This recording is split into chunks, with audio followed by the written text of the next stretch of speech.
Hello, everyone. Welcome to Fearfully and Wonderfully Me, a podcast designed to help you become the leader you are destined to be. Today's topic is all about belief drives behavior. And this isn't a new concept for me. In fact, there's a chapter in my book that I released last year, Fearfully and Wonderfully Me, um, that speaks to how belief drives behavior. And the interesting thing about writing a book and continuing to grow as an author and speaker and thought leader is that when you write something in a book, for example, and then you continue to grow, what happens is you continue to develop yourself, and then a year passes and suddenly you have new thoughts on this topic that you wrote about a year ago. So I wanted to revisit it because I'm seeing this concept from maybe just a new perspective or a new level. And that's the cool thing about growing and developing yourself, right? Whatever space you're in and whoever and wherever you're trying to influence other people and step into that role of the leader you're destined to be, the cool thing about it is as you grow and develop yourself, you're going to see things with a new level of awareness. It's just the byproduct of growth, if you want to call it that. And that's not a bad thing. It's a beautiful thing because it means that as you look back, you're like, wow, I've grown since then. And I wonder if I'm the only one who sometimes is frustrated with how slow sometimes it feels like that happens.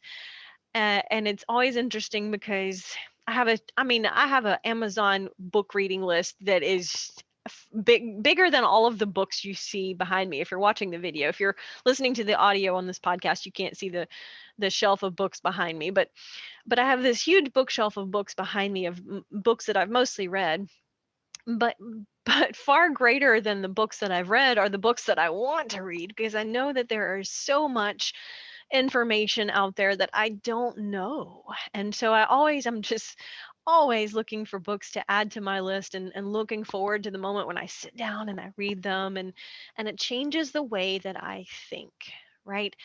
I don't get tons of nuggets and insight and wisdom from every book that I read, but I really get fired up when I come across a book that gives me a new perspective, right? A new way of looking at something or seeing something or thinking about something. So recently, I don't really know what triggered my thoughts to come back around to how belief drives behavior.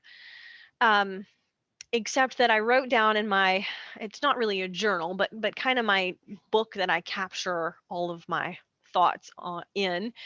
And I started like a new, from time to time, I either get a new book to capture my thoughts in, or, um, maybe I'm just kind of mentally starting a new chapter. And so I get a new journal slash book to capture my thoughts in, but whatever. So I did, and I'm just in the early pages of this new, I'll call it a journal, but it's not really a journal, really just a place to capture what I'm thinking about.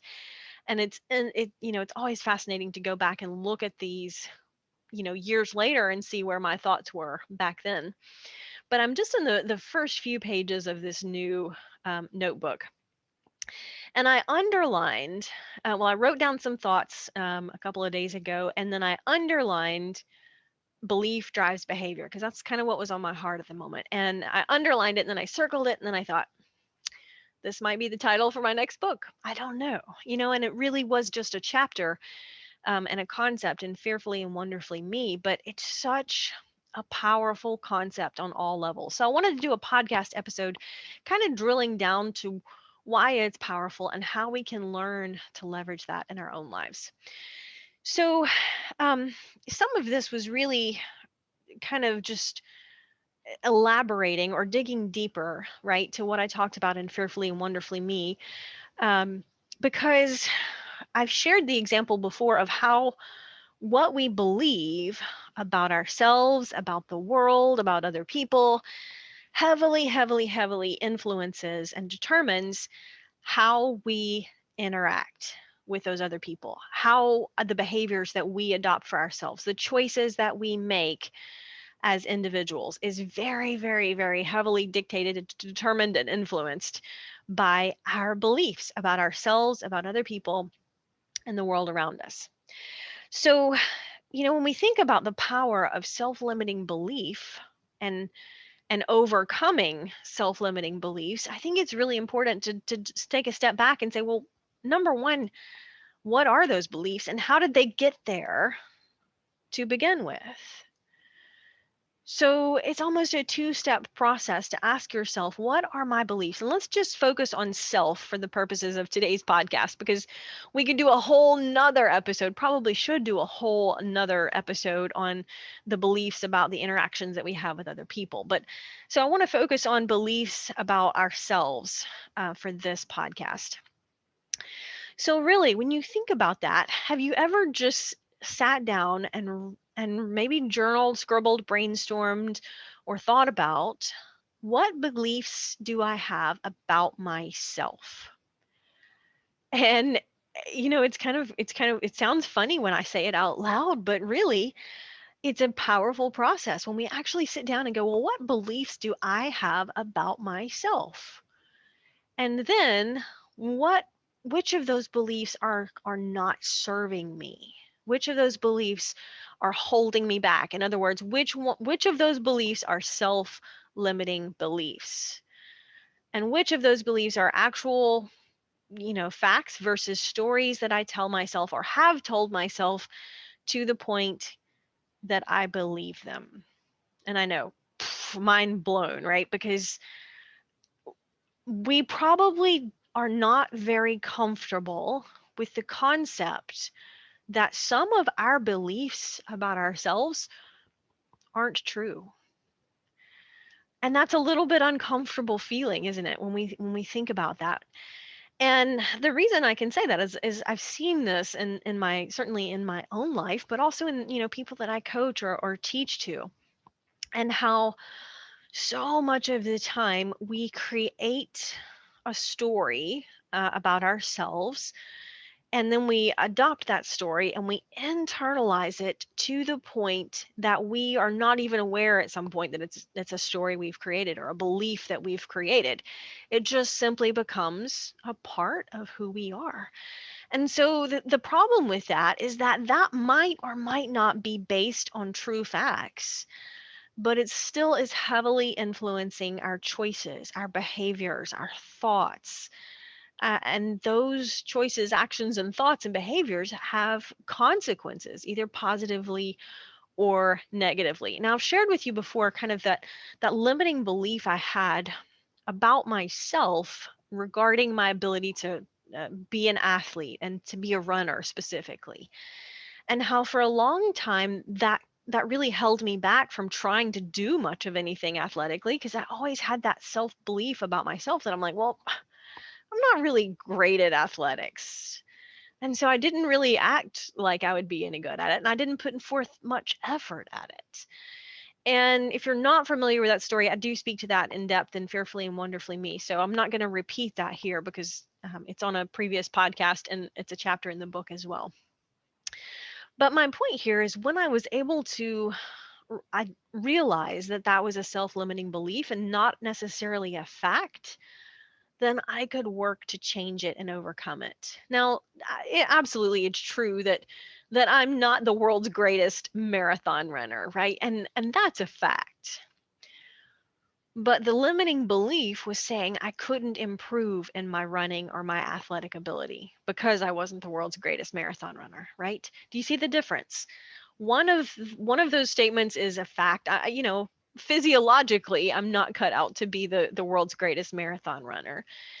But the belief that I cannot improve in my ability to run was a self-limiting belief. There was nothing physiologically holding me back from improving in that area, except my mind. My own mindset was what was holding me back there. Now, so as I share this and I teach on this, I'm very very fully aware that it's not a comfortable process. As I said a minute ago, it's not a comfortable process to sit down and examine the beliefs about ourselves with the understanding that some of them may be beliefs that we have created that are not based on reality.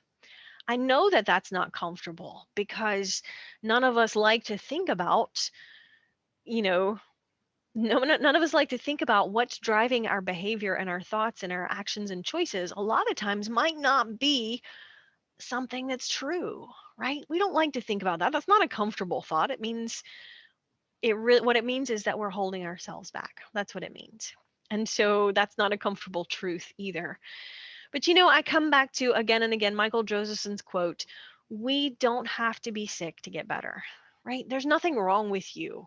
The fact that you may or may not have limiting beliefs, it just means you're human, right? We all have them. Don Miguel Ruiz speaks to kind of this concept, but he calls it domestication. And he doesn't really call it self-limiting beliefs, but domestication is a big word. And I prefer to break it down and to think about this concept in terms that I can actually apply to my own life. And so the word domestication, it just doesn't resonate with me. But self-limiting beliefs, you bet I know I have. I probably still have some that I'm not even aware of. But through that process of whether Ruiz is calling it domestication or whether we're calling it self-limiting beliefs, through that process, what happens is that as we grow up and experience the world and interact with other people, a lot of times our beliefs about ourselves, well, and the world around us, but again, we're focusing on self for the purposes of today's podcast. Our beliefs about ourselves are very heavily influenced by the people around us as we grow up. Now, that makes perfect sense when we talk about it. And we see this, right? We see this in children who have parents who are, very affirming and believe in them and encourage them. And a lot of times those children grow up to be very confident and very secure. But we also see the opposite, right? You've seen children who didn't have encouraging, affirming parents and who weren't blessed with that opportunity. And, sometimes they can use that adversity and it makes them stronger, but a lot of times it also erodes their sense of self-confidence and self-worth. And that's a sad thing, right? Because every single one of us has worth as an individual. And we in a perfect world, everybody would be able to tap into their potential and their sense of self-worth. And it's heartbreaking when we see people who don't believe in their own potential to do, be, and have whatever it is that they're dreaming about because they're not confident in their ability to grab onto it and to make it happen and become reality. So, as I think about this concept, or as I share this concept with you, I think number one, I think it's powerful when we just sit down and go, okay, what are the beliefs I have about myself? Number one, get it out on paper, spend a few minutes of quiet time, journal about it, think about it, meditate, pray, but just examine what beliefs do I have about myself? Because I'm gonna tell you, the first step in overcoming your limiting beliefs is to first be aware of them, right? We cannot change something if we're not really conscious of it to begin with. And in order to change those deeply rooted or maybe even unconscious self-limiting beliefs, you really have to be raising your level of awareness around them, right? You have to be identifying them. You have to first be aware of them because that's the first step in the process of overcoming them. And then I think it's important to think about that in terms of who and what in your life right now is influencing first that level of awareness relative to your beliefs about yourself. Who and what is influencing that? And then number two, who or what is influencing the quality of your thinking? Because the thought process is what's going to change what you do, right? And what you do is what's going to change the results that you're getting in your life.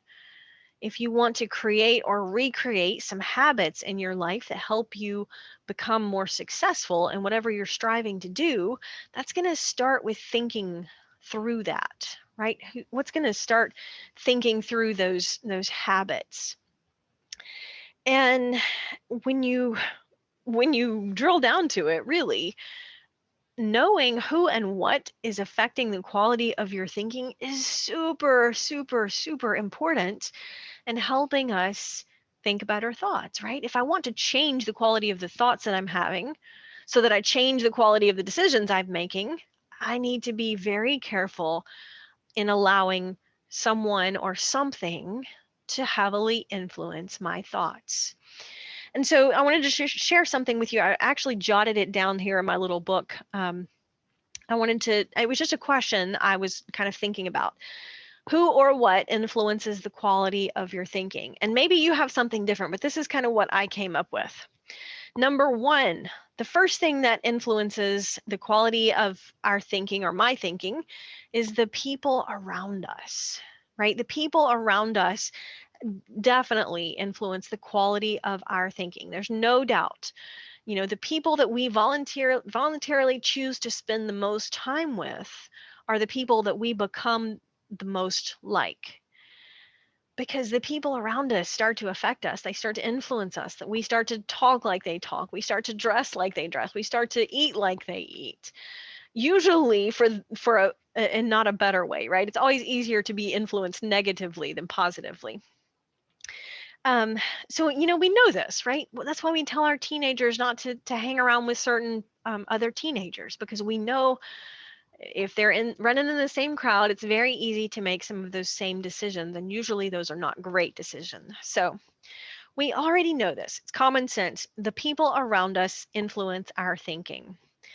Well, I've said it before, but if you know that the people around you are influencing your thinking, I hope you are very intentional about who you choose to influence that level of thinking, right? I hope you are being very conscious of the relationships that you have, because those relationships influence your thinking. So I hope you're choosing good, positive relationships of people who have shared values. Number two, the energy of the people around you is influencing your thinking. And I know some of you are wondering, you're like, well, how is that different, right? How are the people influencing my thinking, but how is their energy influencing my thinking any different? Um, you've probably experienced this where you know somebody and you might love them, they might be a great person, but they are just negative. Like they're just a negative person, and it doesn't matter what's going on. It might be the most gorgeous day in the world, but they're going to find something negative around it. Right? And so even if you don't spend a lot of time with that person, their energy can very, very quickly influence your energy and the quality of your thinking. There was a quote I shared on social media by Jim Rohn, and it was a picture quote I shared just the other day that said, "There are some people you can afford to spend a few minutes with, but not a few hours." And I used a picture of a bad apple, because everybody knows, we use the analogy of a bad apple because one bad apple very quickly contaminates the other apples, and then soon you've got a bag full of bad apples, right? And it's the same way with the energy, negative energy of a person. Even if you're not spending but just a few minutes with that person, it does not take very long for that negative energy to just rub off on you or affect you. And then you kind of feel like, eh. And let me just tell you, it's hard enough to stay on track and stay focused and to stay disciplined and working towards where you're going. You don't need any negative energy pulling you down or holding you back. And the reason I pull this out and just kind of share that is because a lot of times we think about people, or like, yeah, that person is fine, they're going a different direction than I am, and we know that, and we might even articulate that, but we're not very intentional about saying, you know what, not just that person and who they are as a person is influencing me, but the energy that they are attracting in their life by their decisions and their behaviors is also going to affect me. And that happens just that quick, right? And you know it does. You know it does.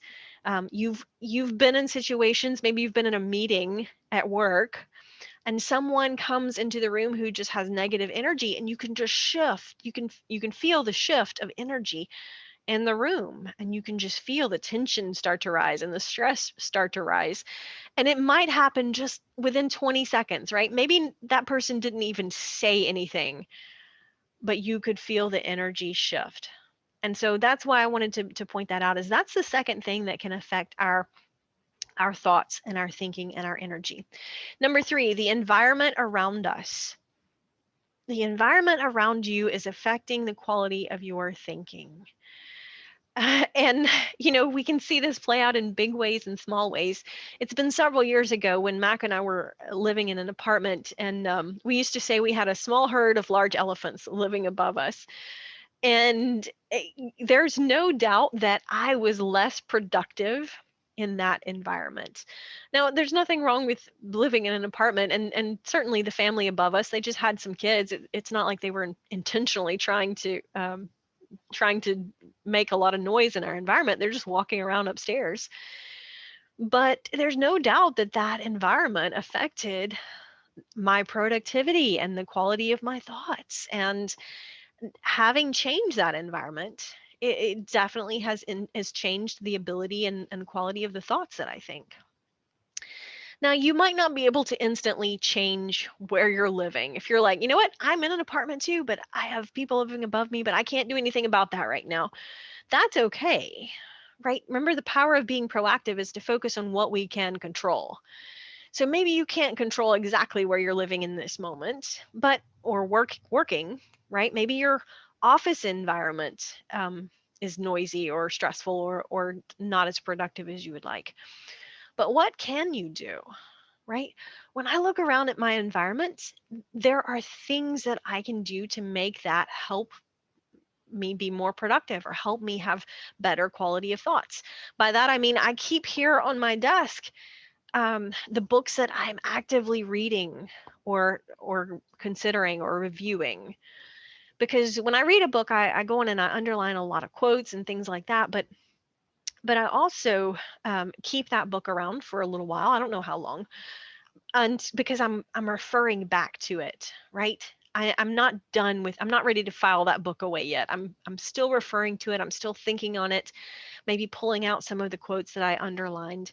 And so I keep those books handy, not just the books I'm actively reading and working on, but the books that I've just finished that are still here and I'm not ready to file them away. And then I also keep, I've got my little thought journal here, because having that very close in my environment is going to make it much easier for me to pull that out and capture a thought.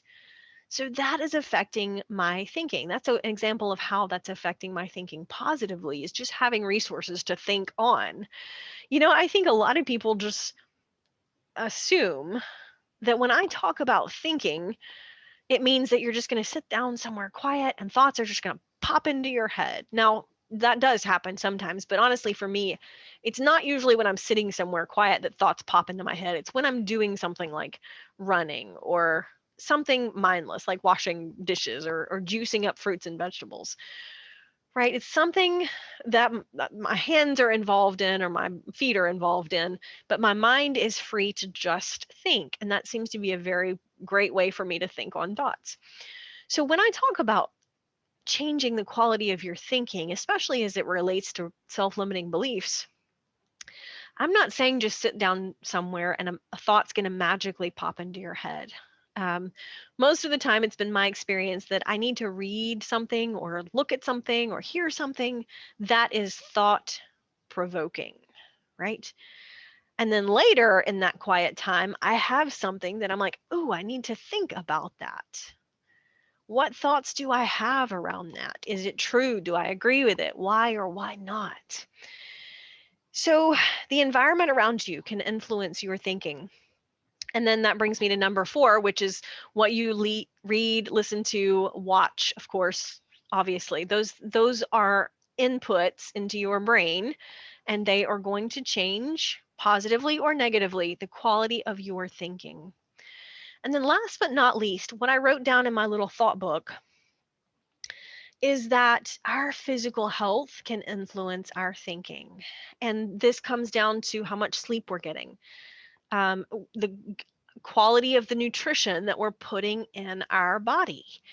I read something not too long ago that talked about how much what large percentage of the calories that we eat goes to fuel our brain. And I'm serious. It was something like 400 calories a day are what your brain is using to produce your thinking and to drive your body and all of the things that the brain does.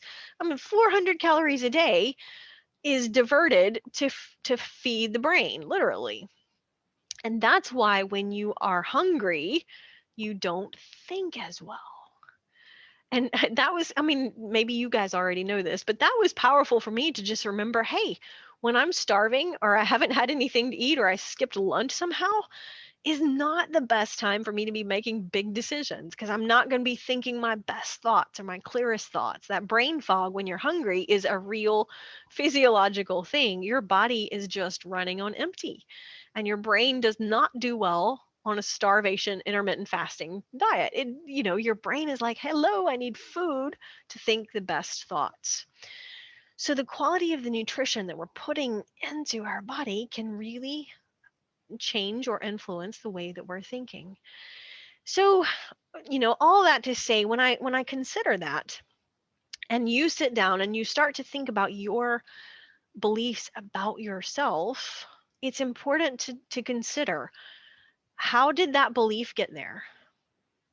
Right? I want you to think about that as you brainstorm on your list of beliefs about yourself, and then whether those beliefs are limiting beliefs that you've created at some point or someone else has helped you create at some point, or whether those are true fact-based things. You want to be thinking about, how did that belief get there? Was it something that someone said and I just internalized it? Um, where did it come from, right? Is it something that I have just continued to tell myself over and over the years until I believe it? And there absolutely will be some beliefs about yourselves that are facts, right? I have green eyes. That's a fact, right? That's a belief I have, but it's also a belief that's based on, I can see in the mirror I have green eyes. That's not really the beliefs that I'm talking about. That's just a physiological fact. But there again, I'm not the world's best marathon runner. That's also a fact and a belief I have about myself.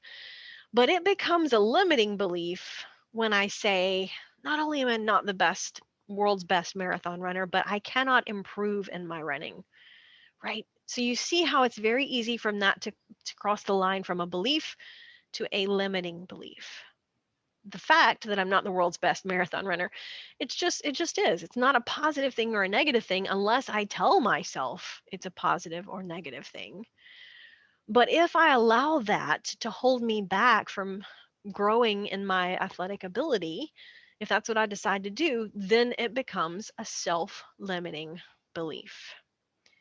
So it's very easy for us to create those about ourselves. And I've heard so many from people over the years, things like, I'm not smart enough to get this degree that I want, or I'm not business savvy. I wouldn't be good at running my own business. I wouldn't make a good entrepreneur.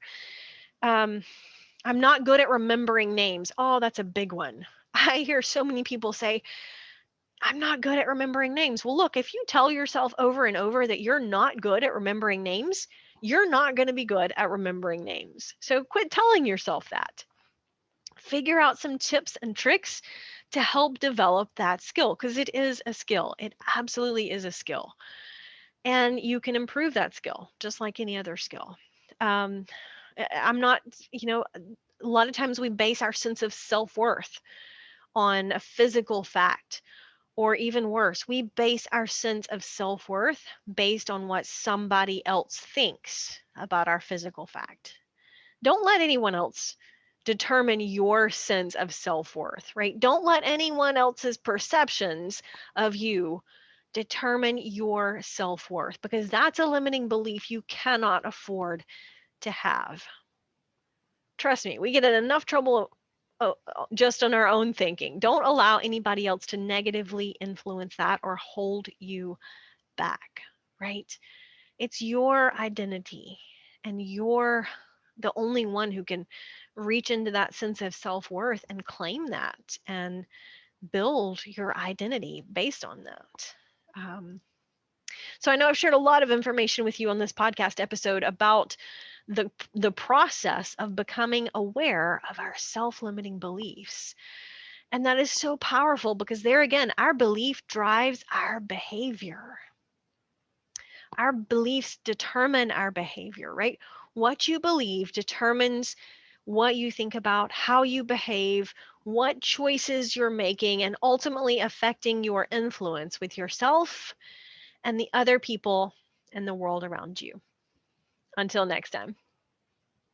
Start increasing your influence and maximizing your potential with Ria's audiobooks.